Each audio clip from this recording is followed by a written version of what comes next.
SIR-ൽ പൗരത്വം ചോദിക്കുന്നത് ആശങ്കയുണ്ടാക്കുന്നുവെന്ന് CPM കേന്ദ്ര കമ്മിറ്റി അംഗം എളമരം കരീം. തെരഞ്ഞെടുപ്പ് കമ്മീഷൻ കേന്ദ്ര സർക്കാരിന്റെ രാഷ്ട്രീയ ഉപകരണമാക്കി മാറുന്നു. നിരവധി ആളുകളെ വോട്ടർ പട്ടികയിൽ നിന്ന് പുറത്താക്കാനാണ് നീക്കമെന്നും എളമരം കരീം പറഞ്ഞു. SIR-ലൂടെ പൗരത്വ ഭേദഗതി നിയമം നടപ്പാക്കാൻ കേന്ദ്ര സർക്കാരിന് തെരഞ്ഞെടുപ്പ് കമ്മീഷൻ കൂട്ടുനിൽക്കുകയാണെന്ന് മുസ്ലിം ലീഗ് സംസ്ഥാന ജനറൽ സെക്രട്ടറി PMA സലാം പ്രതികരിച്ചു.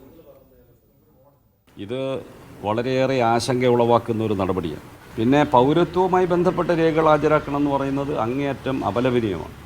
അത് പൗരത്വ നിയമ ഭേദഗതിയുടെ ഭാഗമായി ഒരു വിഭാഗം ജനങ്ങളെ എലിമിനേറ്റ് ചെയ്യാനുള്ള ശ്രമത്തിൻ്റെ ഭാഗമാണ്. അതിശക്തമായ ജനകീയ പ്രക്ഷോഭം കൊണ്ട് മാറ്റിവെക്കപ്പെട്ട പൗരത്വ ഭേദഗതി നിയമം ഇന്ത്യയിലെ എല്ലാ സംസ്ഥാനങ്ങളിലേക്കും വ്യാപിപ്പിക്കാനുള്ള ദുഷ്ടലാക്കാണ് കേന്ദ്ര ഗവൺമെന്റ് ഇലക്ഷൻ കമ്മീഷനെ ഉപയോഗിച്ച് നടപ്പാക്കുന്നത്.